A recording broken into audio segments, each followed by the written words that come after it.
The Datavana Podcast, hosted by Lon Wax, features visionaries, leaders, and really smart people who join our hosts to converse about marketing, sales, operations, and everything that data ties together. We focus on practical examples, stories, and horror stories, centering around what data nirvana looks like and what the path is to achieve it.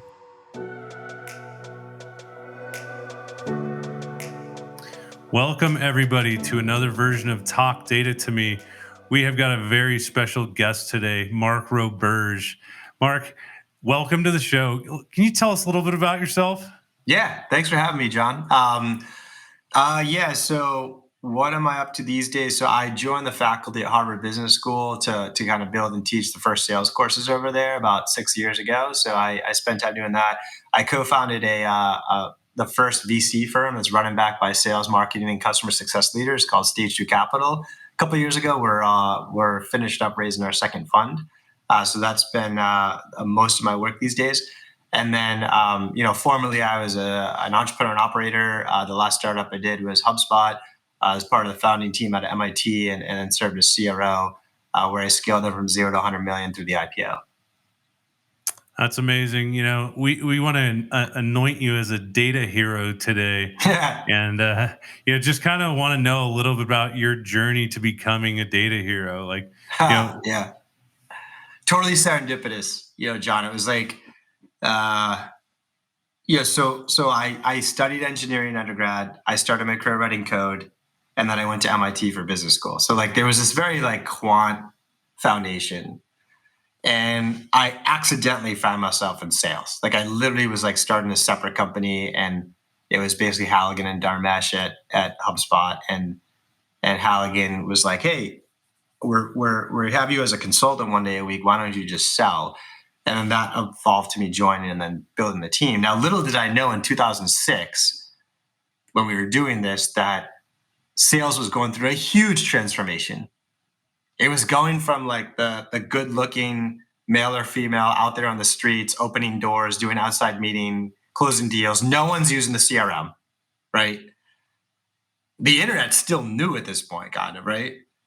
And it totally transitioned. It's funny to think about it now, but the fact that we were closing deals without meeting the customer, the fact that we were generating a lead on a website, calling them, and doing at the time a go-to-market, a go-to-meeting, or a WebEx, and today a Zoom, that was profound to people, and so I didn't know this was happening, but the fact that now we moved from the outside to the inside, and now all these salespeople were dependent on the CRM, and all these leads were being tracked, it was a gold mine for this quant MIT guy to come in and innovate. And I was doing it just to survive. I wasn't I'm going to do this so I can write a book and teach at Harvard. And I was just I need to survive. I'm fired if I miss my number. And when I get stressed, I look at the data. So that was kind of the inspiration for it all, John. It was just it was just how I live. Yeah, I remember when we used to make calls off of Yahoo Finance and ask for the person who managed, and you had to make 150 calls. The first time I saw an inbound lead, I was like, what the hell is this? Exactly. So crazy. So, if you weren't who who have become today, or you weren't, the quant who got into HubSpot and built a great business, what would you have been doing? Is it a tennis player or something? Dude, you're way off the script right now, John. You got to warn me on this stuff.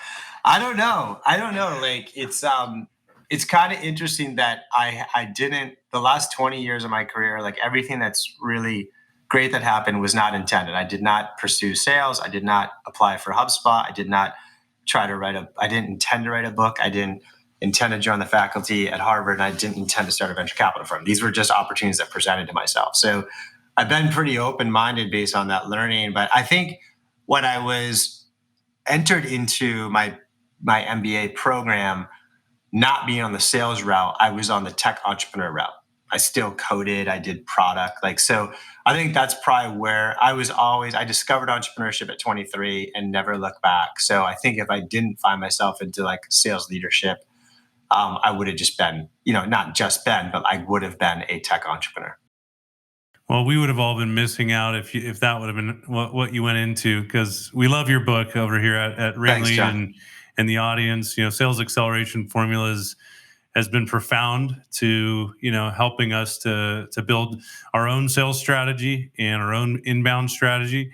And something that I really love to hear about is how do you what's the strategy that you use to align sales and marketing? Yeah, that one get a lot of questions, and I get a lot of, I guess, love letters after speeches or blogs. They're like, oh, this was awesome. It totally changed our business. So I'm kind of surprised about that. Like this whole sales and marketing alignment, the first sales guy I hired was Dan Tyler, who's a great friend to this day. And he was the one that coined smarketing, and it's listed in the HubSpot HBS case, I think. And it's something that's grown in importance in this sort of change that we talked about, where historically, these sales and marketing teams hate each other. They do. As in HubSpot, we were always dealing with the sales team and the marketing team. So I've talked to thousands of these, and historically they hate each other, right? It's like marketing thinks that sales is a bunch of overpaid, spoiled brats and don't think they deserve to make the cash that they do. And sales thinks that marketing has no idea what a real customer and prospect looks like and thinks that they do arts and crafts all day, right? And so they just end up pissing each other off and go into their separate areas of the office and work on the branding trade show booths and the cold calls. And that is that was fine in the 90s, but that is the kiss of death today. If you don't have these groups completely aligned, because some competitor is going to align them, especially in a domain, which is way different than the past, where almost all buying journeys start in an area that's owned by marketing and progress to an area that's owned by sales. And even in a more modern viewpoint, eventually to customer success and account management, right? And sort of aligning the whole thing. And so that alignment is critical. And I was very fortunate to have a great partner in that journey, Mike Volpe, our founding CMO at HubSpot, who was also an MIT grad. So we had a very similar foundation, right? And he wasn't sales sucks and I wasn't these marketing leads suck. We were dude, we got to figure this out and align these groups. And of course, we lean into the data, right? So even simple things well, first off, I think we were the first ones to kind of talk about the SLA in this area, because up until that point, the SLA, service level agreement, was largely used to describe uptime for your servers. These hosting companies yeah, we guarantee 99.999% uptime, and that was the SLA. And we're that's a good terminology for the marketing and sales. Let's create a data agreement between the two. And so that's kind of the first step is we need to get sales and marketing in the room together and decide two things. Number one, what is a callable lead? What's a lead that counts? And how much credit do we get for that? And then number two, what is sales going to do if we find one of those? What's our end of the bargain? So it's sort of a bi-directional thing, right? So the first version of it was simple. I mean, and we can talk, John, about I think we have to talk about it differently if you're selling $10,000 a year deals, which is kind of transactional, versus if you're selling $1 million deals. This one's tricky, and I can talk about what I know so far about it, but I don't think we've really nailed it. But this one I think is a lot easier, the $10,000 deals. So yeah, that's what we had going on. Is we knew that for every 200 inquiries on the website, every 200 form fills that happen in say a month on the website, we knew that 100 were callable leads, where we defined a callable lead, and we could dig into that based on a certain between 20 and 2,000 employee size in the US and in these verticals, right? So great, that's an MQO. And then we also knew that if we deploy a salesperson against them and the salesperson follows the playbook, they'll connect with half of them. and they'll turn 30% of those into an opportunity and close 25% of those for a $10,000 ACV contract. So you could just do math at that point, given like the required quota of the rep of like how many leads do they need every month to be able to hit that. So that's a starting point where honestly, if you can get there, then you're in the top 10%, in my opinion, of like sales and marketing teams. But it actually didn't quite cut it for us because not all MQLs in that definition are created equal. You know what I mean? Like we had situations where like we had a low-level marketer at a good company come in and download an ebook. That's great. Like I think too many people throw those away. That's great. It's all about the type of company. Like let sales do their job to get to power, but that's great, right? So that counted. We also had CMOs and CEOs who requested a demo, right? So like that's even better. And in fact, by the math, the close rate on those was like 3 times higher, right? In half the time. And so we had to account for that somehow, because anytime that marketing fell behind on their SLA, it was actually a lot easier to get the low-level marketer to download an ebook and much harder to get the CMO to request a demo. So all the calls to action navigated toward the ebook downloads when they fell behind. And sales was like, what the heck? So we had to kind of calibrate, like based on the role of the person and their engagement. We almost did a 3x3 matrix of like ABC in terms of role and ABC in terms of engagement. And the AA was the CMO doing the demo request, and the CC was the marketing associate downloading the ebook. Both callable leads with a very different outcome. And so if you just multiply the close rate of that segment by the average purchase price, you actually get a precise lead value, right? And so the AA leads, the CMOs who download to do the demo, they gave the marketing team like $100 of credit, and the CC leads gave them $10 of credit. Right? So now we went from like, hey, Volpe, we need 500 MQLs this month, to hey, Volpe, we need 1 million of lead value. And I don't really care if you get there from the $100 AAs or the $10 CCs. We're going to make our number. But that was an up-leveling step up, like a step up on how we thought about giving marketing credit for their work. Yeah, absolutely. So when you're implying the dollar value for each of these leads, and I think it's pretty obvious, right? You've got content, you got demo requests, you got free trials. Obviously those demos and those free trials were valued Close higher. faster. Yep. Right. So what did the marketing team do to get more of those?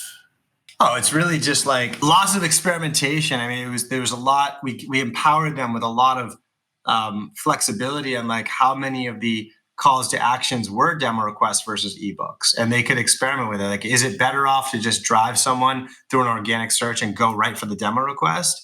Or was it better off to go for the ebook download and then nurture them to the demo request? But either way, they were completely motivated and incented to optimize that, which was right for the funnel.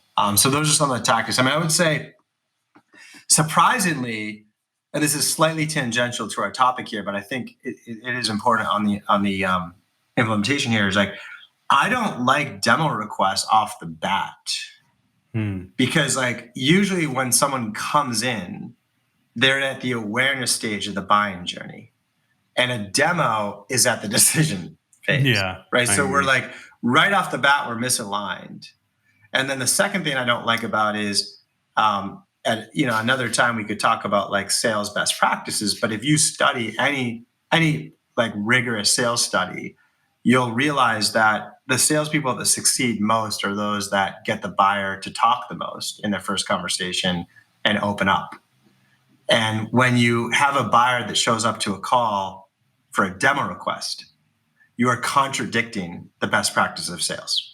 Because the first call should be about learning about the buyer, but the buyer's thinks that the call is about learning about the product. So I much prefer like a best practice consultation, right? It's like, hey, you came to our website, you're reading our stuff. Would you like, we have experts and specialists over here that talk to like 100 of your peers every quarter. Would you like a consultation with them for them to understand how your business is operating and compare you to the research? That is, we'll call it like an assessment, like in your world, like a RevOps assessment. You know what I mean? And like that is such a better call to action, because number one, I think more leads will actually take the bait on it, and number two, it sets up your seller to follow the best practices. Yeah, I love that. It's like, when I think about most of the websites I see, it's all demo, trial, download. I very rarely see a request for a subject matter expert to give you a consultative, session. And really what that is it's a discovery. Totally. But the buyer doesn't know, or maybe they do, but how important the discovery is for the sales rep to enable them to actually buy what they're selling. Right. So I love that approach. And the sales, I think that if it's done well, the buyer comes away with a better feeling and trust and value out of that call. It's like, yeah, okay, fine. You show up, you see a product and what it does. That's cool. Versus you talk to this person that actually talks to the whole landscape all day and knows what they're talking about, because they live there all day, but that's 1/10 of your brain. Right. So they just like know, and they like say, hey, listen, here's the best practices. Here's companies to aspire to. Here's what they're doing. You're just like, wow, I want to just spend more time with this person. And that's a great positioning for a seller to be in. I completely agree. There's also that handoff between marketing and sales, right? And the SLA, I think you mentioned, has some time constraints on how fast should a lead be followed up on by a sales rep when it's handed off by marketing. Yeah, a lot of research on that, and it's like fast. You know what I mean? So the higher level point here, John, is like the marketing and sales SLA is not just marketing. Like we've just talked about the marketing part so far in terms of like what counts and how much does it count. But sales, they are just as accountable. And that accountability is like how quickly they call the lead, how frequently they call the lead, and with what quality do they call the lead, right? Do we wait a week to call it? Bad. Do we call it twice? Bad.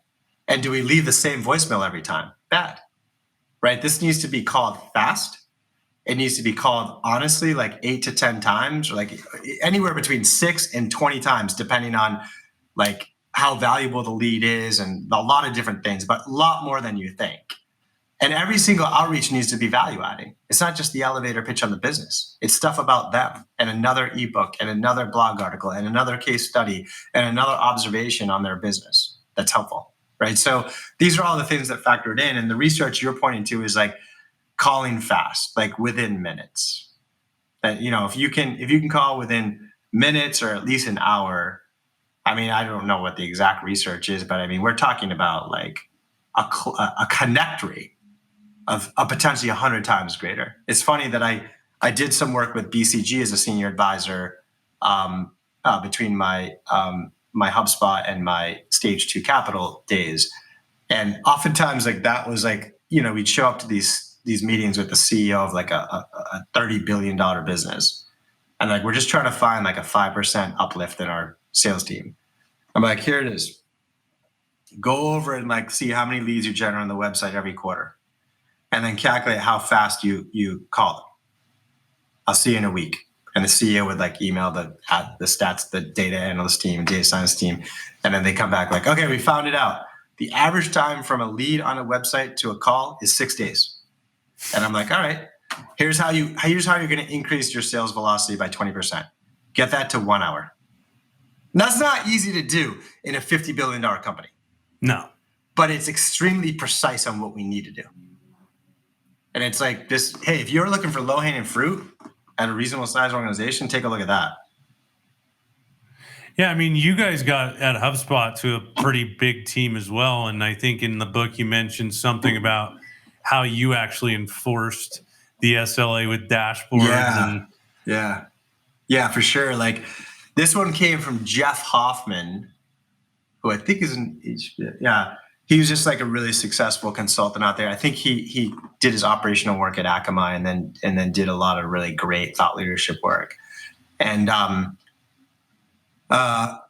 basically that's the SLA for the sales side. Is like we already covered the SLA on the marketing side, which is like, hey, Volpe, we need $1 million of lead value this month, and then we could just track every day how much more lead value was created. And that chart can go out to the whole sales and marketing team and the executive team every day. But then there's the sales side, right? Which is like really just all these rules. It's like we've established the rules. So I asked Volpe to generate all this lead volume. And he's asking of me, like, if I'm going to work that hard, then you need to call those leads effectively. And that means every lead needs to be called within an hour, let's call it. Some people say 10 minutes, some people say 30 minutes, but let's just say it's an hour. And then the other part of the data suggests that, all leads need to be called frequently, right? So like, let's call it like 3 times in the first week. Let's call it like 6 times within 2 weeks. Let's call it 9 times in the first month. That's not hard to operationalize in a dashboard. It's like, okay, like just show me all leads that were created more than an hour ago that haven't been called. Show me all leads that are more than a week old that haven't been called 3 times. And so we could just expose that. Like, how many leads does John have that violate that formula?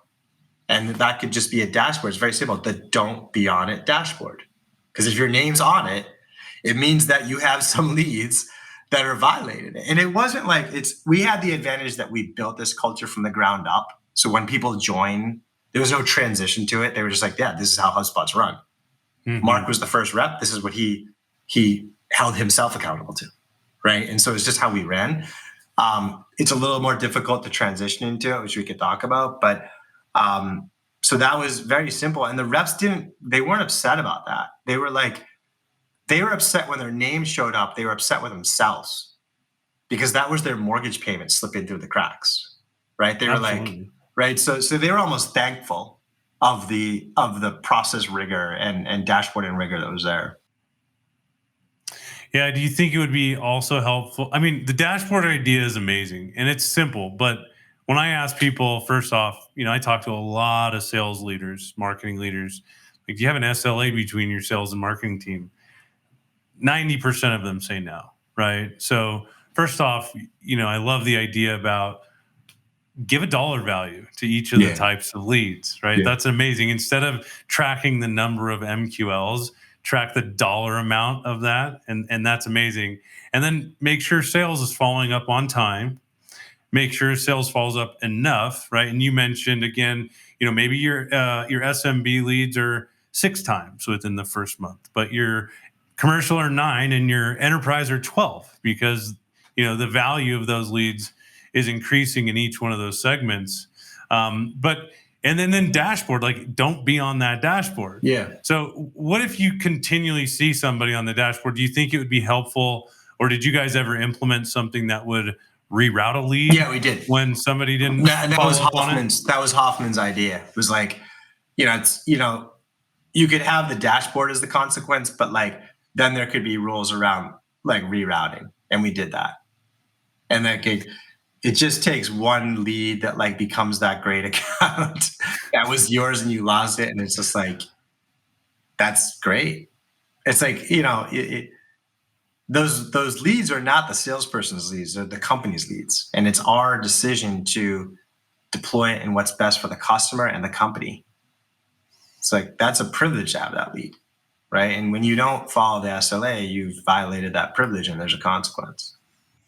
Yeah.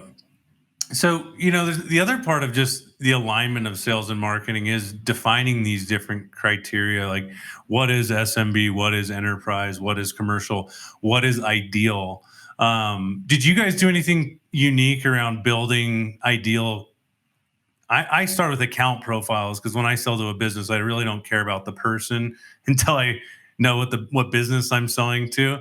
But like, what did you guys do to categorize businesses as either ideal or, not? Yeah. So first off, I'd want to just piggyback on your, kudos around the account level. And that is actually often a mistake in this SLA definition is like, you kind of have to push back on sales a little bit, where sales is going to be like, all right, here's the definition of an MQL.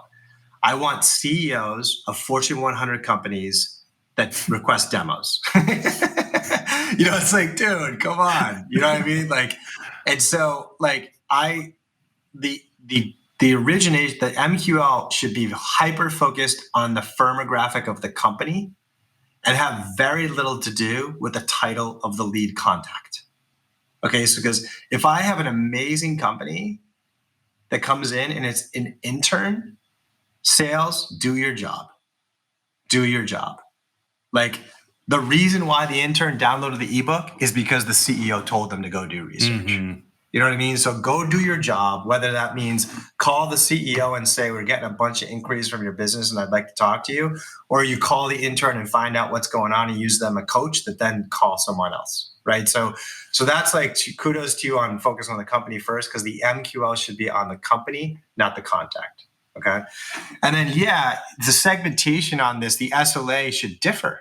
Like we sold to 5-person plumbers, 50-person software businesses, and 5,000 like company employee insurance companies. Mm-hmm. We sold to all those.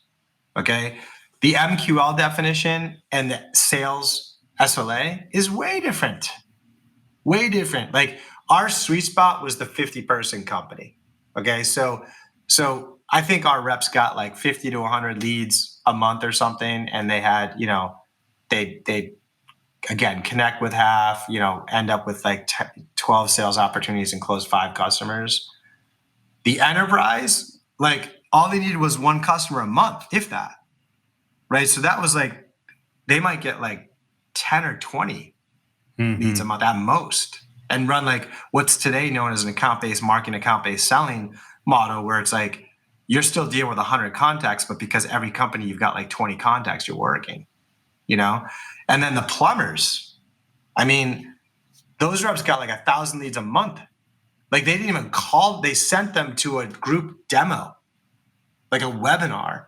And then like whoever showed up, they'd call them, right? That was a very different motion, a little bit outside of our sweet spot, but a great scalable motion that allowed us to surface the kind of the cream to the top of the people, the plumbers and landscapers that were really progressive and wanted sort of an innovative demand gen model. So for sure, you've got to optimize this to sort of the product market and even channel combination. Absolutely. And I know we're getting kind of close to time, and I really am going off track now, but you're so good at explaining all this stuff. I think that we got to go a little bit deeper in terms of, I know a lot of the motion, especially for us software businesses in today's world, we are all practicing ABM and we want great inbound leads and MQLs. But what percentage of time do you think a sales rep who really relies on inbound should be doing outbound? And maybe for somebody like HubSpot, like you guys were creating so many leads that outbound is replying to engaged leads all the time, right? But like, what percentage of a sales rep's time do you think should be prospecting? Yeah, I mean, I don't know the exact percentage, but I think just if we could make it a percentage, that would be good. Okay, because like I would say on average, 10 to 20%. But that's going to be highly circumstantial as to like how difficult it is to get their attention in an outbound manner. And there's a lot of factors that go into it. Let's just call it on average 10 to 20%. But unfortunately, a lot of organizations that have had the success with content marketing and inbound marketing, 100% of the customers that a rep closes in a month or quarter come from inbound marketing. And that is highly problematic, because there will be a day where marketing has an off month or an off quarter, or there will be a day where sales does poorly and misses the quarter. And if you tell a sales rep that your job is to call the inbound leads that marketing produces for you and hit a quota, when that sales rep misses their number, they will blame marketing. Okay, they will blame that there wasn't enough leads. So the dialogue has to be that, let's just call it 10%. Okay, like let's call it 20%. I think that's low. So John, welcome to our company. You are on the inbound team, as you know, but we can't have a dependence on marketing. Okay, so marketing will, on average, provide you with 80% of the leads and to lead to 80% of the customers and revenue that you need to hit your quota. And I'm also going to teach you how to effectively outbound to get the other 20%. Okay, and so outbound as an account executive is different than outbound of an SDR. Like outbound by an SDR is like 15 dials against one contact. It's like 80 dials a day. It's like, outbound as an account executive is far more strategic. It might be spending an hour on a website or a public equity call or something very strategic with like a beautifully crafted like email to the C-suite. It's much more like strategic and like personalized and customized. Sometimes it's actually some of the best places is going back into your closed lost. That's something we don't do well enough is like, if you close 20% of your pipeline, you're doing pretty damn good. That means 80% of your pipeline didn't close. And if you go back to that 9 months ago, wow, there's beautiful magic in there. That's where I like my folks to prospect. So you have to set up that accountability so that they can't blame marketing. And let me tell you what happens. When you set this up, no one's going to prospect. None of your account executives are prospect. And you're going to show up to your pipeline reviews and your end of quarter reviews and be like, John, great quarter, 110%. You crushed your inbound lead follow-ups. You did a great close rate. Sales cycles were tight. The only issue I have with you, John, you had no self-generated pipeline. And you're like, you roll your eyes. Oh, Mark, here's Mark again. And the minute you miss your quota and you're like, yeah, marketing sucks. Like, you suck, dude. Not to that extent. Like, no, it's not, dude. Where is your pipeline? I told you 20% a month, and I haven't seen one customer from your own prospecting. So don't show up in my office complaining about marketing until you show me those prospecting numbers. And that way it will remove that accountability. And that's really critical. We don't see that enough in the market. But you're going to end up with that accountability problem if you don't enforce that. I love that. And, you've kind of moved on into a new world today. And I know that you have your own, multiple people within this fund, and wondering, you have so much knowledge about process, scale, marketing, inbound, outbound sales. Do you guys, when you go into an investment with companies, offer your services to help them to build and scale? Big part of the thesis. Like stage 2 is the first VC firm run and backed by sales, marketing, customer success leaders. We have 210 investors, and they're the president of Salesforce, the president of SAP, the CRO of Snowflake and Zoom and Asana and all these great people, and we just mobilize them to find, pick, win, and support deals. So yeah. If for the deals we invest in, I mean, we're talking about 100 hours plus of like advisory work to help and incubate them. I think there's just a lot of basic go-to-market principles being violated early on.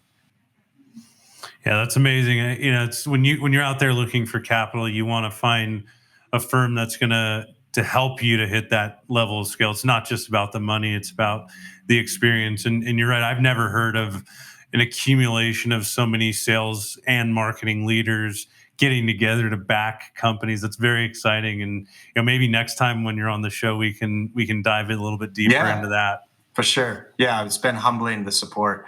The last call to action, John, that I'll make with this topic that I need help with from the crew is everything we talked about is great for like $10, $20, $30,000 deals. It's harder to visualize how this works for $1 million deals. And I think that's where like account-based marketing grew up, of like, taking a look at an account and working 50 contacts at a time. But the sales and market alignment is tricky, because if, God forbid, some SDR cold call penetrates an account, if that is credited toward the cold calling team, marketing has no incentive to market to that account anymore. But we want marketing to triple down now, because if we're in there.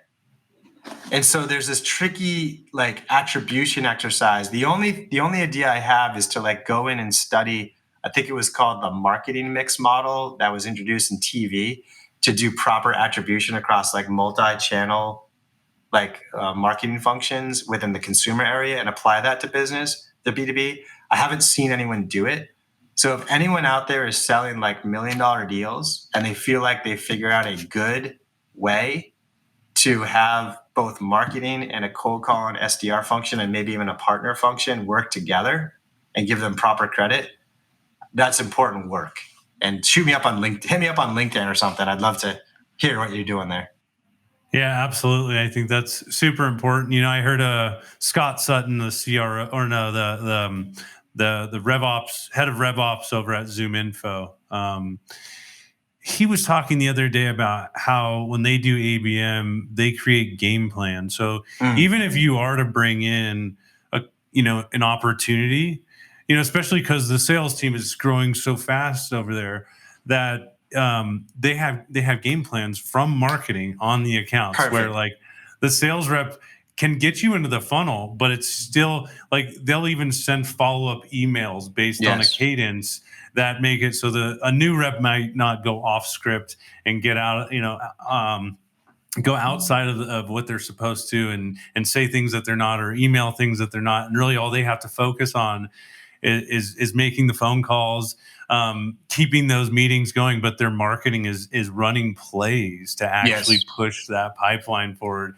But yeah, I agree. I love that. I love that insight, John. And that's definitely a theme that I've seen, which isn't as quantitative, is to just make these smaller cross-functional units around accounts. So it doesn't even matter if this marketer and this SDR or this set of SDRs own these accounts, then of course they're going to game plan together. And if an SDR gets a deal in, the marketing person's been great, let's triple down and start doing some more nurturing in there, or like, et cetera. So that cross-functional organization, I think, makes sense. And I'm just wondering if we can take a more quantitative approach as well. That's good insight.